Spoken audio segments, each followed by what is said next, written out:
इसलिए सबसे पहले श्रद्धांजलि देश के जवानों को, और हम विरोध करना चाहते हैं। और अभी महक सिंह जी ने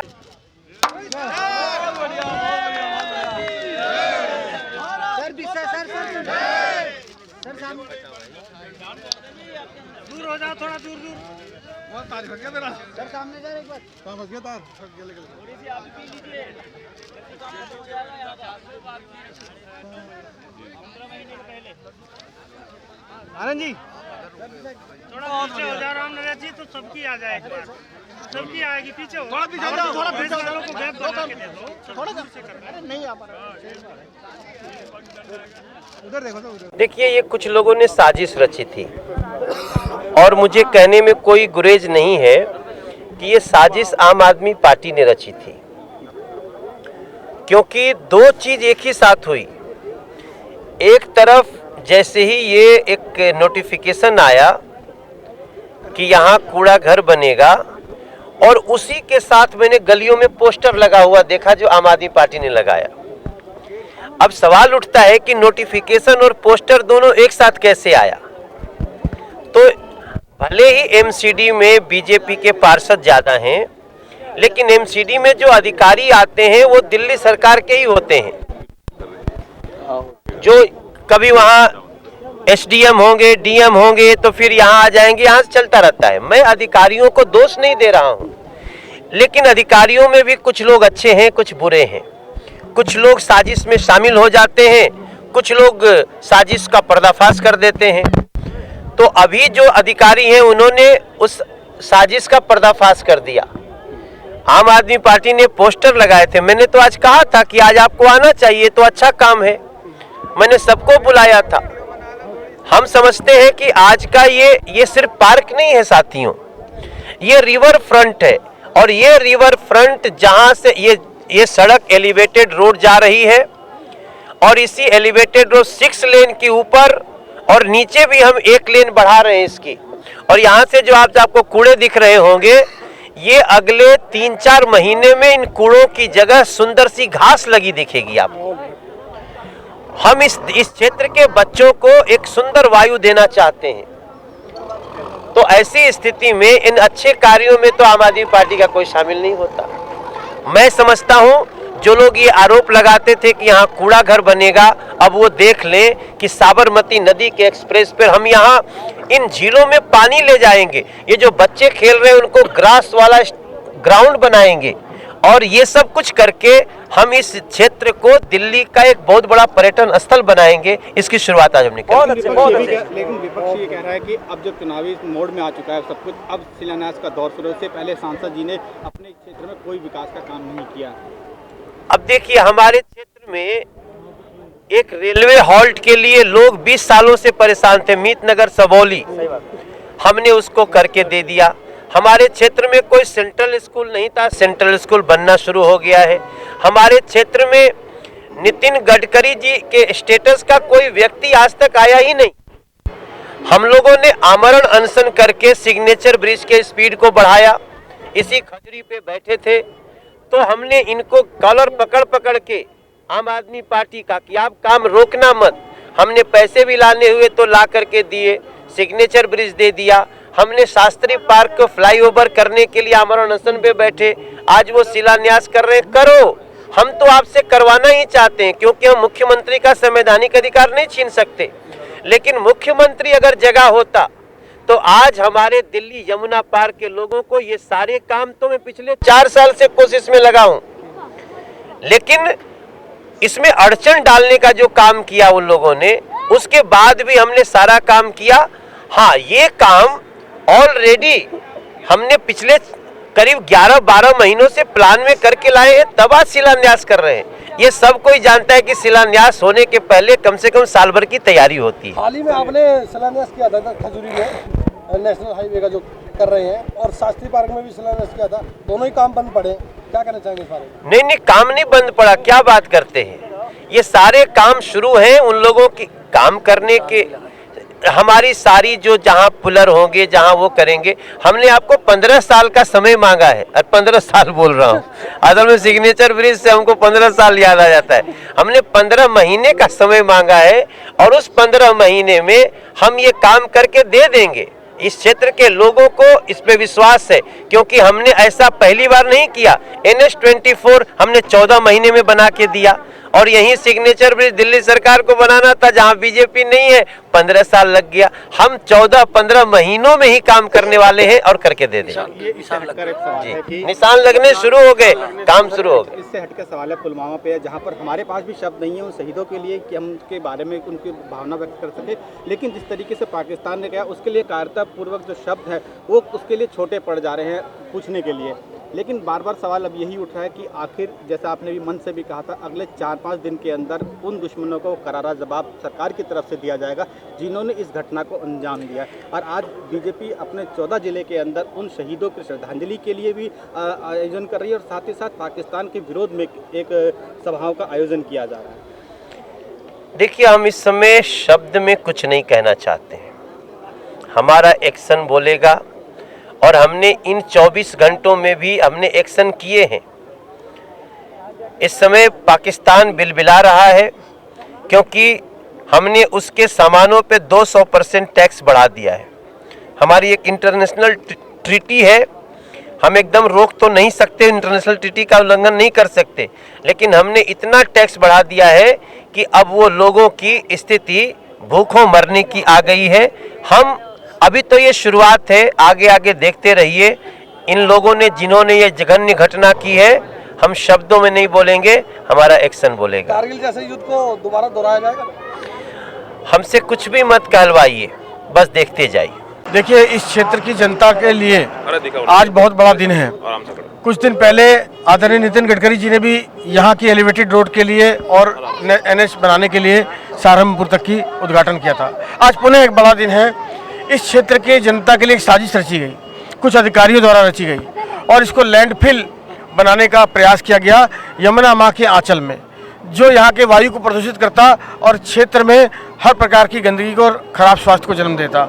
लेकिन आज मनोज तिवारी जी के प्रयासों द्वारा, जिन्होंने DDA के माध्यम से तक प्रयास किया, और प्रयास करके आज इसको न केवल लैंडफिल बनाने से रोका, उसको सदन में पास कराकर और उन अधिकारियों का तबादला कराया। यहाँ पर एक सुंदर पार्क और एक झील, बच्चों के खेलने के लिए जो यह मैदान देख रहे हैं आप, हजारों बच्चे खेलते हैं यहाँ, घास वाला मैदान, पार्क और झील, और इससे यहाँ का सौंदर्यीकरण बढ़ेगा, पर्यटन बढ़ेगा, और अच्छा रिवर फ्रंट बनाने का प्रयास रहेगा, जो DDA के माध्यम से करोड़ों रुपए की योजना से ये बनने वाला है। और इससे यहाँ की आबो हवा भी बहुत अच्छी हो जाएगी, पर्यावरण अच्छा होगा, स्वास्थ्य अच्छा हो जाएगा, लोगों की कीमतें बढ़ेंगी, लोगों का मान सम्मान बढ़ेगा। ऐसा एक सुंदर प्रयास आज सांसद श्री मनोज तिवारी जी द्वारा किया है, और इस क्षेत्र को बहुत सुंदर सौगात दी है। क्षेत्र की जनता की ओर से और अपने पार्टी की ओर से मैं मनोज तिवारी जी का बहुत धन्यवाद करता हूँ। मनोज जी ने बताया मन से कि ये रोड भी चौड़ी होगी, एलिवेटेड रोड बनेगा, और यहाँ झील भी बनने जा रही है, तो कितना प्रभाव पड़ेगा उस झील में, उस रोड के बनने से? नहीं, बहुत, मैंने कहा ना कि इससे सौंदर्यीकरण बढ़ेगा, जल का स्रोत बढ़ेगा, आबो हवा अच्छी होगी, क्षेत्र के बच्चों के लिए खेलने की जगह मिलेगी। जो मोन्टा तक लोग घूमने जाते थे, दूर दूर तक कमला नेहरू पार्क में जाते थे, वो आज यहीं पर अपने खुली सांस में अच्छे पर्यावरण के बीच में अपनी वॉक कर सकेंगे। लोगों को बहुत फायदा होगा इससे। बात की जाए जिस तरीके से बाढ़ग्रस्त आबाद क्षेत्र कहा जाता है इसको, तो यहाँ कितना संभव है झील और एक पार्क? नहीं, बाढ़ग्रस्त है तो बहुत बड़ी बाढ़ आती है तब यहाँ तक पानी आता है, और झील रहेगी तो पानी लेवल बढ़ जाएगा, और वो 10-5 दिन के लिए आता है, आपको मालूम है। और यमुना यहाँ से थोड़ी दूर है तो खादर क्षेत्र ये, लेकिन वहाँ से यहाँ तक पानी इतना आता नहीं है। 10 साल में एक बार यहाँ तक पानी आता है, तो उसमें कोई आपत्ति नहीं है। उससे कोई पार्क को और उसकी सुंदरता में कोई फर्क नहीं आने वाला है, उससे तो और हरी हरी घास ही होने वाली है। देखिए, आज तक मैं 91 से अब तक देख रहा हूँ, यह क्षेत्र कांग्रेस ने हमेशा निगलेक्ट किया, इस क्षेत्र की ओर ध्यान नहीं दिया।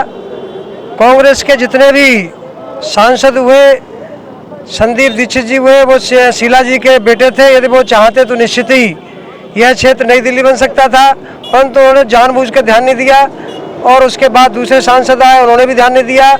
आपसे निवेदन करना चाहता हूँ और ध्यान भी दिलाना चाहता हूँ कि जब भी भारतीय जनता पार्टी का चाहे सांसद हो, चाहे निगम पार्षद हो, चाहे विधायक हो, उसने क्षेत्र की समस्या का समाधान करने के लिए प्रयास किया है और क्षेत्र के विकास के लिए भी प्रयास किया है। आपने देखा होगा सांसद BL शर्मा प्रेम आए थे, तब यहाँ पुस्ता रोड कुछ भी नहीं था, थोड़ी सी 8 फुट का रोड हुआ करता था, उन्होंने चौड़ा किया। उसके भी लाल भाई तिवारी आए, उन्होंने और चौड़ा किया और सुविधाएं दी।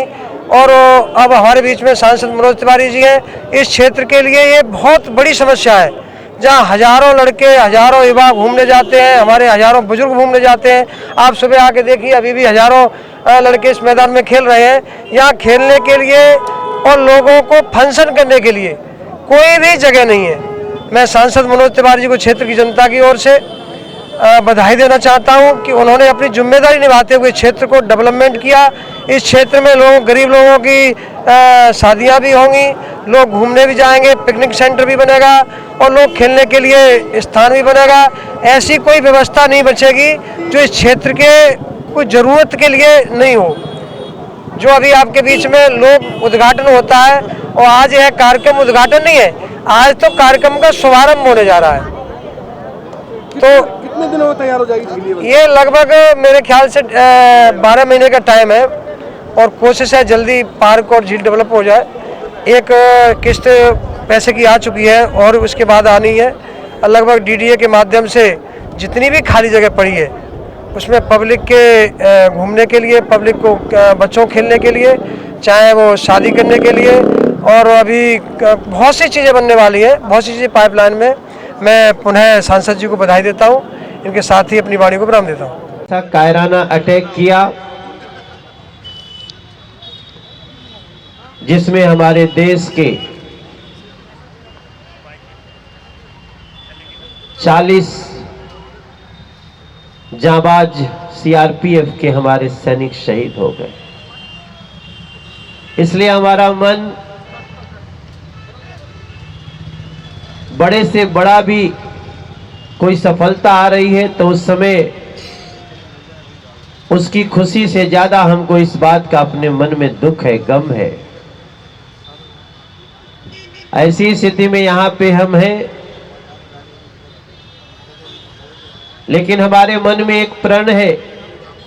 हमारे देश के लिए जो लोग लगातार सीमा पर खड़े होकर के हम आप चैन से सोएं, हमारा समाज सुरक्षित रहे, हमारा शहर सुरक्षित रहे, हमारा गांव सुरक्षित रहे, इसके लिए जो सिपाही, जो हमारे सैनिक रात दिन सजग रहते हैं और जो भी हमारे देश पे आंख उठाता है उसको उसी समय आंख फोड़ने का काम भी करते हैं और देश के लिए हंसते हंसते बलिदान भी होते हैं, उनको हम याद भी कर रहे हैं। इसीलिए हमने यहाँ अमर जवान ज्योति की इस प्रतीक चिन्ह के साथ हम लोगों ने शत शत नमन भावपूर्ण श्रद्धांजलि दी। लेकिन हम केवल श्रद्धांजलि तक नहीं रुकने वाले हैं साथियों। आपने हमारे देश में पहली बार देखा होगा जब ऐसी घटना घटती थी तो अभी तक यही होता था कि अंदर कमरों के अंदर मीटिंग होती थी, कड़े फैसले भी होते थे। हम ये नहीं कह रहे पहले कड़े फैसले नहीं होते थे, लेकिन उसको सार्वजनिक रूप से जनता में आकर कोई कहता नहीं था। परसों दिन सवेरे, नहीं परसों नहीं, कल ही सवेरे, कल या परसों सवेरे हम लोगों ने दिल्ली से कानपुर होते हुए, प्रयागराज होते हुए काशी तक की एक नई ट्रेन शुरू की जिसका नाम है वंदे भारत। वो ट्रेन इस देश की समृद्धि का एक ऐसा प्रतीक है। अब तक हम लोगों को दिल्ली से वाराणसी तक जिसको जाना पड़ता था, वाराणसी हमारी सांस्कृतिक राजधानी है देश की, तो लोगों को फास्टेस्ट गाड़ियों से 13 घंटा और नहीं तो करीब 18 घंटा 20 घंटा लगता था।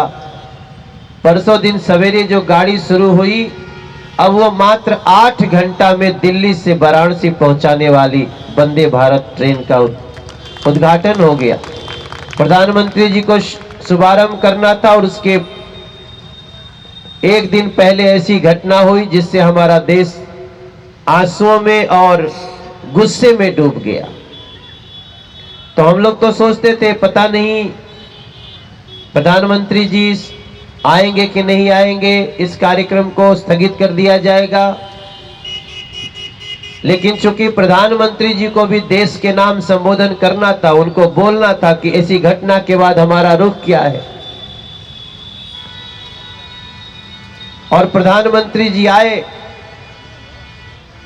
और ट्रेन को उद्घाटन करने से पहले, उसका हरी झंडी दिखाने के पहले उन्होंने स्पष्ट देश के सामने कहा, पहली बार इतिहास में एक प्रधानमंत्री मंच से बोला और पूरी दुनिया सुन रही थी, और उन्होंने स्पष्ट रूप से मंच से बोल दिया कि सेना को हमने पूरी तरह से स्वतंत्र कर दिया है, जो भी डिसीजन लेना है ले, और ऐसे लोगों को ऐसी सजा दे कि इनकी 7 पुश्तें याद करें कि हमारे देश पे इस प्रकार से अटैक करने का क्या रिएक्शन हो सकता है।